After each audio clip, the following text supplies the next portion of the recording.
Nah, makanya. teman Nah, istri saya koneksi kan gitu. istri saya masih percaya itu gitu.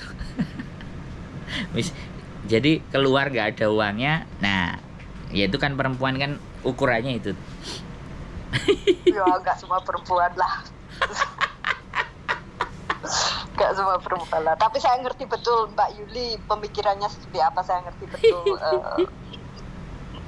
Saya ngerti Mbak Yuli. Saya juga perempuan Mbak Yuli. Tahu ya. Enggak, planning saya kalau saya itu transit di Hong Kong. Tahun ini saya transitnya di Singapura. Udah planning, udah beli tiket. Tapi tahun depan mungkin kalau saya pulang sendiri, saya mau transit di Hong Kong. Sehari 2 hari di sana, nanti ketemu sampean sama Mbak Yuni. Woi. Kita ngobrol-ngobrol gitu loh. Sampai tanggal berapa transit Singapurnya? Oktober ini saya pulang tanggal 23 saya di Indonesia, jadi tanggal 22 Oktober saya ada di Singapura. Oh, soalnya saya Agustus pulang ke Indonesia. Agustus. Gak bisa, planning udah. Iya. Jadi saya bikin planningnya itu setahun. Jadi kan tahun ini saya Oktober pulang, jadi nanti tahun depan saya harus apply itu maksimum Februari itu saya udah bikin planning liburan besar saya di tahun itu nggak bisa kita nggak planning di sini. Iya. Jadi maksud saya kalau ternyata deket-deket sama Agustus saya langsung nyamperin sampean di Indonesia gitu loh. Jadi kita ketemunya kopi darat awalnya di Indonesia, tapi sampean kan Oktober, saya belum tahu ini Agustus sampai kapan. Biasanya kalau saya pulang sama istri kita biasanya lama sampai 6 bulan 7 bulan. Tapi kalau memang tapi memang kalau nggak bisa ya saya yang harus ke Belgia. Kelihatannya menarik ketika di Belgia. Saya seru. Saya sudah tanya sama teman saya, kebetulan kan kemarin namanya Dr. Ivan PhD, dosennya Universitas Airlangga, teman satu kampus, teman juga SMA sama, bedanya dia IPA saya IPS. Nah, saya bilang ya Schengen itu segitu. Schengen kamu dari Surabaya ngurus ada dan kamu bisa berangkat ke Eropa apapun ceritanya. Nah, sebenarnya sudah diaba-aba seperti itu di Schengen. Makanya Schengen kan harus saya dapetin dulu. Kalau Schengennya udah saya dapat, ya kemungkinan berangkatnya akan jauh lebih mudah. Kalau memang ternyata istri agak susah diajak jalan, terlalu capek, ya duduk manis di rumah nanti tak ceritain. Tapi biasanya dia ngamuk-ngamuk kalau cuma diceritain. Maunya diajak, tapi begitu diajak mintanya ya kayak artis, ya repot kan, biaya minim kita nggak bisa. Kalau perlu malah saya cuma cukup bawa tenda di pinggirnya jalan hutan yang dekat ada resto sama kamar mandi, sudah saya tidur di situ aja kelar sudah. 2-3 hari nggak ada masalah, karena memang ya hidup saya dibesarkan dari Mapala, rata-rata mahasiswa pecinta alam. Jadi di kondisi yang terburuk itu kita bagaimana bisa survive. Dan sekarang udah terlalu nyaman, saya harus nyari kondisi yang nggak nyaman lagi harusnya supaya tetap bisa upgrade. Ngerti lah. Dari nyaman, setelah itu suruh tidur di pinggir jalan gitu Mbak Yuli ya nangis. Ya tahu lah. Ya maksud saya ya kalau enggak aku tak kasih aku kesempatan lah ibaratnya. Dia ngasih. Dia ngasih, kamu boleh apa aja terserah, tapi tolong amankan saldoku dulu katanya. Kalau saldoku aman kamu mau kemana aja gitu. Boleh. Ya makanya saya harus kejar target saldo, mengamankan dia dulu. supaya saya bisa mendapatkan sesuatu yang ya bagaimanapun kan menikah saya yang milih kan. Saya harus konsekuen. Saya harus konsekuen. Saya harus bisa jaga itu. Makanya dia sudah ngucap permintaan itu, oke, saya amankan dulu itu semuanya biar sayanya terbang ke sini dan ke sana. Menarik ini, saya senang. Kalau petualang sih ngerti lah. Tapi kalau ya janganlah yang lain-lain, paling juga sampean juga nggak bakalan begitu gitu loh. Saya senang ya kalau sampean mau ya kan, sampean bisa ya boleh diagendakan entah sebulan sekali atau 2 kali kita zoom, kita diskusi bagaimana Belgia kan, gitu aja sih. Saya mau belajar. Saya sangat teks saya pakai WhatsApp. Loh, schedule-nya kan kita nggak ngerti jamnya sampean. Kalau saya kan kerjanya ya cuman konten-konten ini aja, sama paling membantu teman-teman yang ada kasus itu aja sih. Saya kerja part time, jadi cuman dalam sebulan paling enggak berapa hari, tergantung kepala perawat sih kasih saya schedule berapa hari dalam sebulan gitu. Selebihnya saya juga free di sini. Mau kerja ekstra lagi nggak boleh sama suami ya. Oh ya, nggak apa-apa. Schedule-nya sampean yang longgar biar kita persiapkan untuk ngobrolnya biar enak. Oke. Nah, kita berbagi. Nanti saya kirim. Kita berbagi ya, saya buat kirim schedule. Berbagi buat teman-teman hidup itu apa sih gitu. Hidup itu kalau kita saya ceritakan nanti di gimana hidup di Eropa itu. Ya. Saya kan udah lama di sini jadi ya tahu betul lah gimana. Lagian juga saya kerja dengan orang ya, jadi saya tuh tahu betul permasalahan mereka seperti apa, hubungan keluarga anak seperti apa gitu kan. Siap. Itu urusan saya, kerjaan saya gitu loh. Ini wacana baru ya Mbak, saya seneng banget. Ini wacana baru, ini knowledge baru, ini sesuatu yang baru, dan ini A1 itu langsung sumbernya.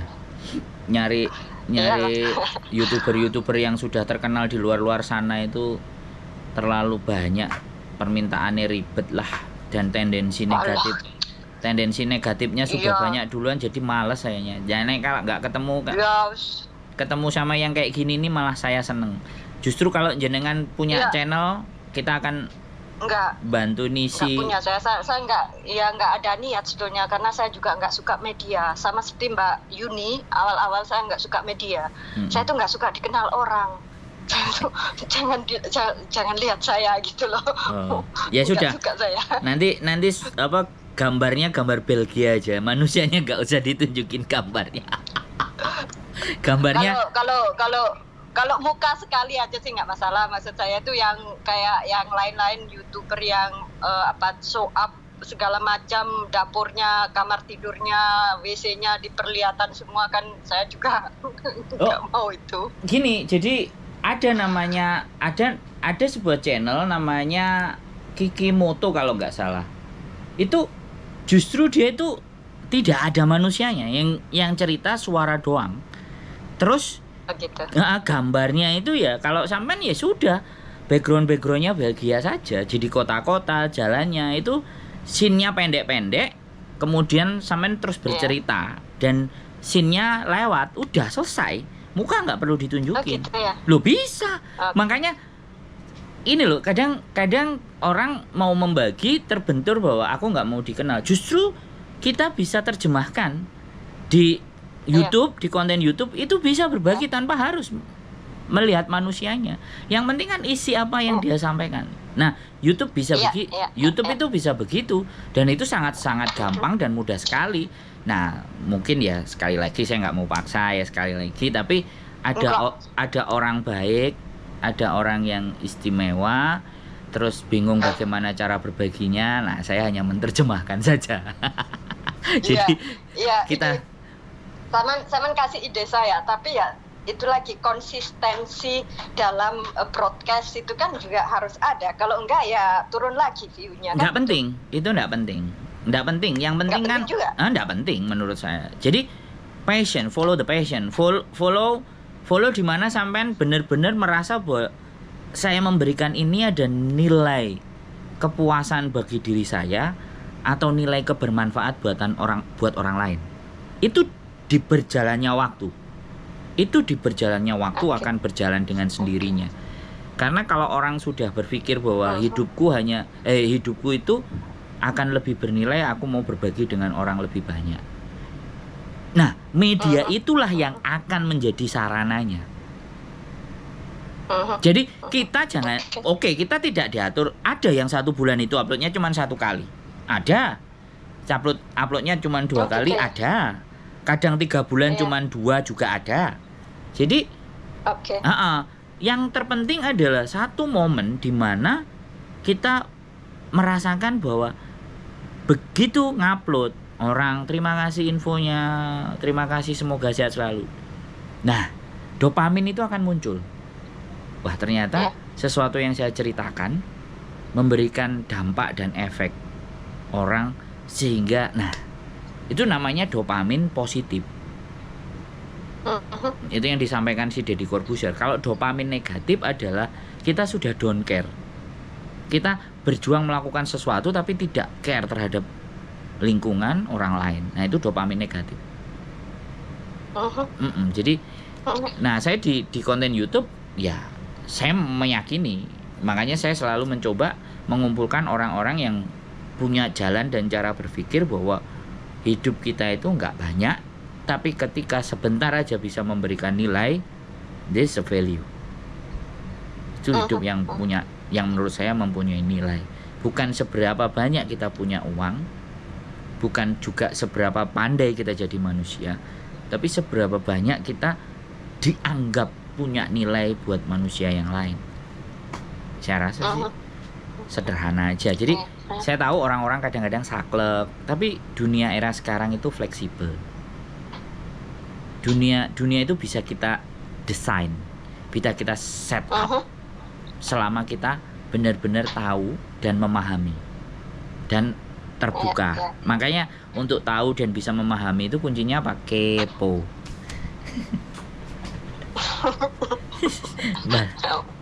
Iya, memang. Sampean pun mungkin juga kepo Belgia kayak apa sih, atau nggak tahu ngikutin suami apa nggak tahu ya. Tapi ada lah sedikit faktor keponya itu pasti ada. Kalau dulu panjang ceritanya lain kali lah kita. Oke. Itu saya ceritain. Siap. Panjang ceritanya, panjang. Siap. Saya terima kasih banyak ya sudah saya ini harus. Ya lanjut Mbak. Ya. Lanjut. Kak, saya cuma mau bilang, terima kasih Saman udah mau ngangkat telepon saya ini. Saya udah harus siap-siap mau kerja ini, sudah lagi masuk shift siang. Siap. Selamat bekerja, selalu sehat. Salam buat keluarga. Mudah-mudahan suatu saat nanti kita bisa bertemu di Belgia. Oh, di Belgia, di Indonesia atau di Hong Kong? Ya. Asal ketemu kan gitu kan? Ya, di Belgia beda nilainya. Di Belgia beda nilainya buat saya. Oh, beda. Iya, okay. Saya senang kalau silaturahmi duluan. Saya kalau di silaturahmi berarti saya yang kalah. Okay. Prinsip itu, siap. Ya jangan gitulah, jangan gitu. Siap pokoknya. Oke dah Mas. Sehat selalu Mbak Ya, matur sembah nuwun. Lain kali dah. Iya. Yuk. Oke, yuk. Bye.